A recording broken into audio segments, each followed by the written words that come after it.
Hey guys, so today we're going to be looking at more relationship stories. Yeah, let's just get right into the video. I broke my wrist and my husband won't help me out with driving. Where do I go from here? She broke her wrist and her husband won't drive her to places. A couple of days ago, I was doing yard work and I tripped and fell and broke my wrist. It's in a cast and will be for at least 4 weeks. I work full-time in person, about 30 minutes away from home.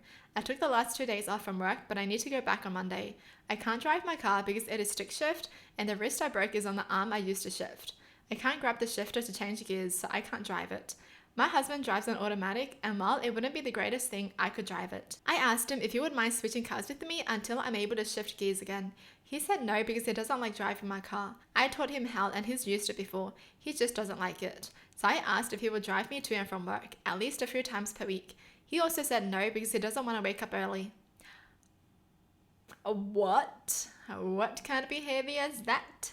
Excuse me? He works 3 shifts per week in the evenings. I'll be home with his car before he had to leave for work. He would also have time to drive me home from work without being late for work. I'm also the breadwinner and we need the money I make from working. He told me I should just Uber, but it will be at least $60 per day and I can't afford that. If this is your husband, why would you need a husband? Like, what the frick? You break your wrist and your husband doesn't even want to drive you? That's crazy. I feel unsupported. I get the situation sucks, but a couple years ago when his car wasn't working, I let him use my car. He worked more back then, 5 days per week, so I let him use it to go to work and also go out with friends and stuff. So I feel I'm not being reciprocated. He doesn't owe me for that, but also he isn't willing to help me out with this, and the inconvenience for letting me use his car is much less for him because he'd be sleeping when I was using it. Where do I go from here? Am I asking or expecting for too much? What the frick, man? So when she uses his car, he's not even going to be using it, so why is he saying no?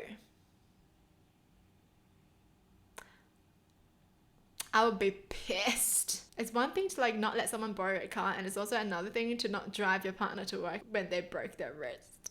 Boy, marriage is supposed to be a partnership, okay? If she's just gonna do things solo, then she should just stay single, and he should stay single too. If you want to help someone out, stay single. Standards are getting lower and lower and lower. I don't even know what to say to this because this is so ridiculous. Alright, well there's an update. I sat down with him and said we really need to talk about this because I had to go to work today, Monday. I sat down and told him I get he's having a hard time with his hours being cut and trying to navigate the job market. But I have a good job and I need to get there, and I can't afford to Uber a car while I heal. We need to find a solution. I think it's insane that she has to sit him down for this. Honey, let's sit down and talk. I really need your car to get to work.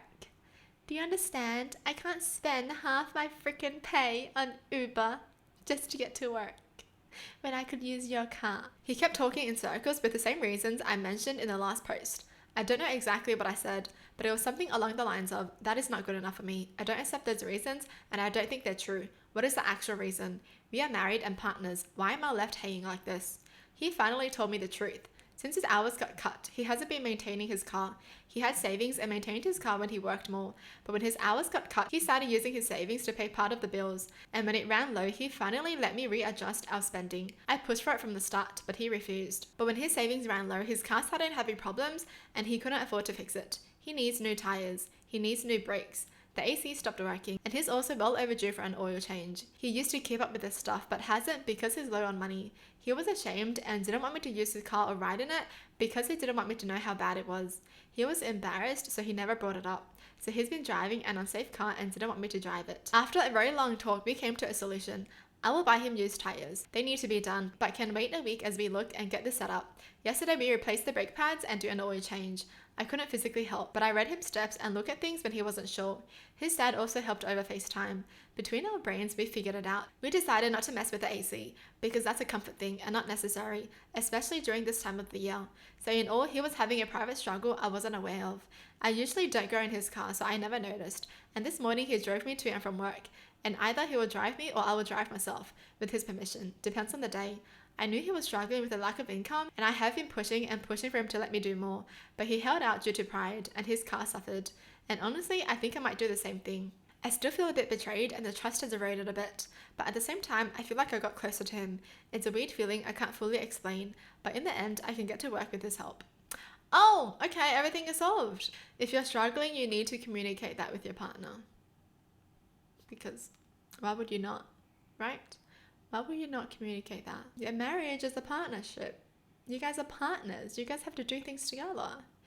You know, you guys struggle together, be happy together, thrive together. Well, I'm glad it's solved. Because seriously, I was about to throw hands. I received a series of rage texts from my partner. Is it fair to give an ultimatum with no warning? The other night, my partner and I were out with a group of friends, and one of my friends had asked him what he was doing for his birthday.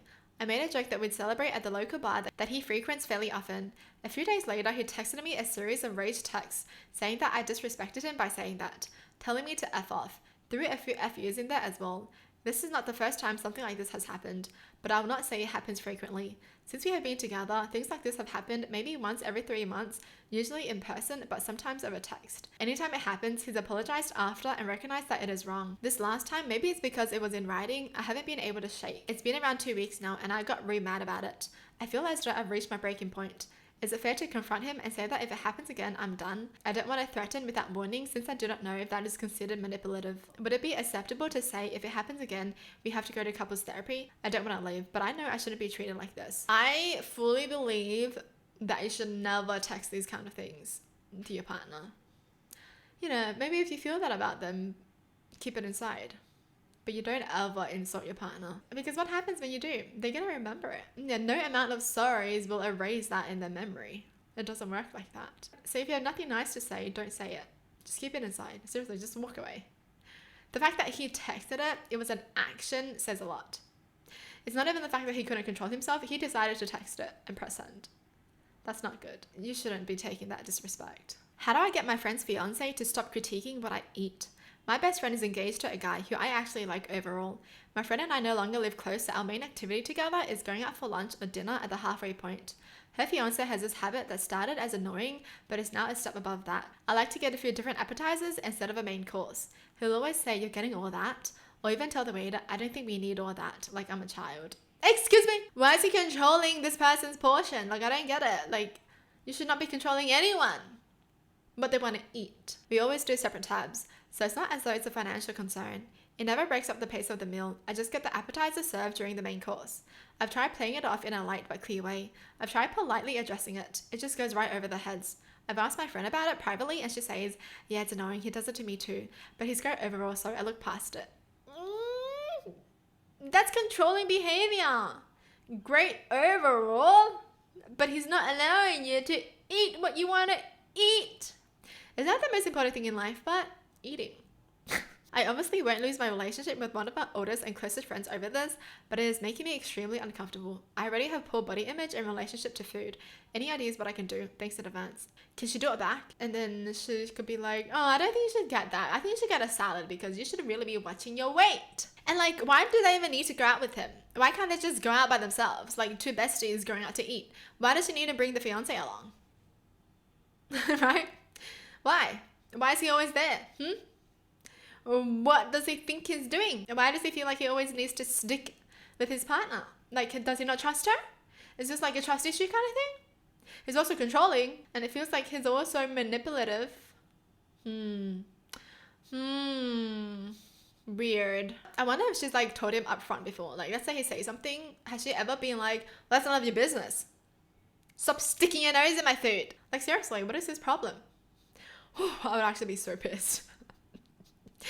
Oh my goodness, I cannot. My food. I love food. Well, that's it for the video. Hope you guys enjoyed. Tell me in the comments down below what your thoughts are. And as always, thanks for watching. Hope you guys liked it. And I'll see you guys next time. Bye.